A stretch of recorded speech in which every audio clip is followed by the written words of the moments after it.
Welcome to the dark side of fear, where shadows whisper and screams never fade. You've entered Scary Voice. Once you're in, there's no way out.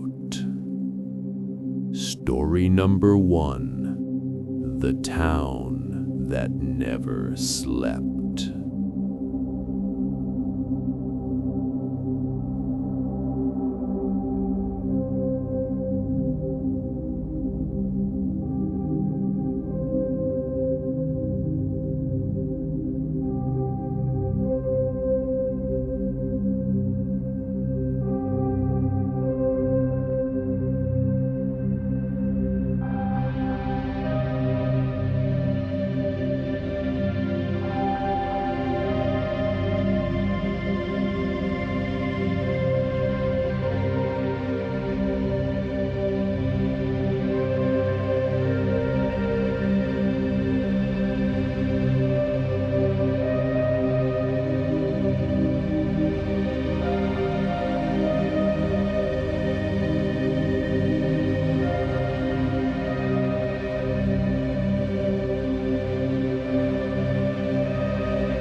Story number 2. The Bridge at Miller's Creek.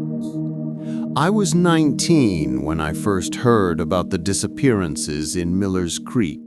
It was the kind of story locals whispered about but never reported on.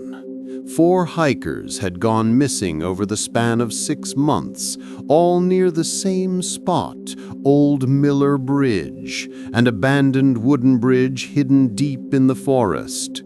The sheriff's office blamed wild animals, but everyone in town knew the official explanation didn't fit. All 4 had vanished without a trace. No blood, no gear, no signs of a struggle, just gone. I didn't believe in ghost stories, but my cousin Ethan did. He grew up in Miller's Creek and told me the legend of the bridge one summer night while we sat on the porch. They say if you cross the bridge after midnight, you'll hear whispering under the planks, he said. And if you answer, you never come back. He grinned like it was a joke, but his eyes were uneasy. I laughed it off, but a few weeks later, Ethan disappeared. He'd gone camping with friends near the creek and never returned. His tent and backpack were found, but he wasn't. His friends claimed he wandered off alone toward the bridge around 1 a.m., saying he wanted to prove it was all crap. They never saw him again. I drove to Miller's Creek the following weekend. I couldn't just sit back while people speculated. The sheriff didn't want outsiders interfering, but I wasn't leaving until I found something.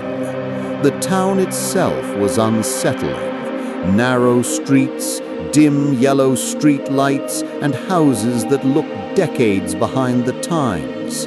Everyone stared as I walked into the diner, like they already knew why I was there. I asked the waitress about the bridge. She froze, then leaned in and whispered, "If you value your life, don't go there at night. People don't just get lost out there." I pressed her for more, but she walked away quickly. That night, against every warning, I drove toward the forest. My flashlight flickered as I followed the dirt path. The bridge appeared suddenly through the trees, looming like a skeleton, its wooden planks warped and darkened by years of rain. The creek below was almost silent, just a soft trickle echoing through the woods. I checked my watch, 12:03 a.m. At first, nothing happened. No voices, no wind, just the sound of my own breath. I walked slowly across the bridge, testing each step. Halfway through, I heard it. Whispers. It started faintly, like someone humming under their breath. Then it grew clearer, multiple voices speaking at once, all from underneath the bridge. I knelt down and pressed my ear to the wood. The voices were distorted, overlapping, like a crowd murmuring in a language I couldn't recognize. Then, suddenly, one voice broke through. It was Ethan's. "Help me!" My blood turned to ice. "Ethan?" I whispered back without thinking. The whispering stopped. Everything went dead silent. Even the creek seemed to hold its breath. Then, slowly, the wood beneath me began to creak, like something heavy was crawling up from underneath. I shined my flashlight between the gaps, but there was nothing, just darkness. My instinct screamed to run, but I forced myself forward. If Ethan was out here, I had to find him. I crossed to the other side, where a faint trail led deeper into the woods. About 50 feet in, I found something that made my stomach drop. Ethan's flashlight, lying in the dirt, still working.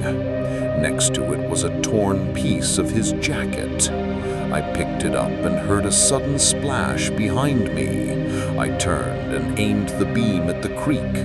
For a split second, I saw a figure standing in the water, facing away. It was pale, thin, with wet hair hanging down its back. "Ethan?" I called again, voice shaking. The figure snapped its head toward me. It wasn't Ethan. Its eyes were pitch black, and its jaw hung too wide, like it had been broken. Then it let out a sound that I'll never forget, a wet, whispering laugh. I ran. I didn't care about being quiet. Branches tore at my clothes as I sprinted back toward the bridge. But when I reached it, something was wrong. The bridge looked different, shorter, as if half of it had vanished. The other end was shrouded in thick fog. I started across, but halfway through, the planks behind me began to collapse, one by one, as if something invisible was tearing them up. I barely made it to the other side. My lungs burned as I reached the car. When I looked back, the bridge was intact again, like nothing had happened. The next morning, I went straight to the sheriff's office. He stared at me coldly. "You went out there, didn't you?" he said. When I nodded, he leaned in and whispered, "People disappear because they don't listen.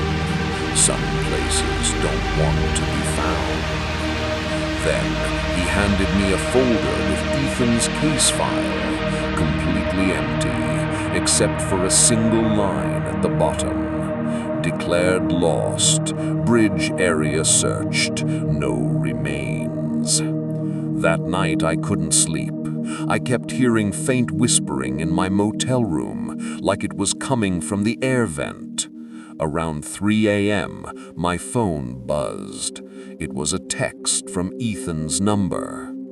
"I'm under the bridge. Answer me." I dropped the phone. It buzzed again. "If you answer, you'll see me." I left town the next day, but here's the thing. The whispering never stopped. Back home in Portland, I started hearing it at night, soft voices from under my floorboards, from the bathroom pipes, from inside the walls. Some nights, I hear Ethan clearly. Last week, I got another text from his number. "You answered. Now it's your turn to whisper." If you enjoyed this story, don't forget to like, share, and subscribe, because the next nightmare is already waiting for you.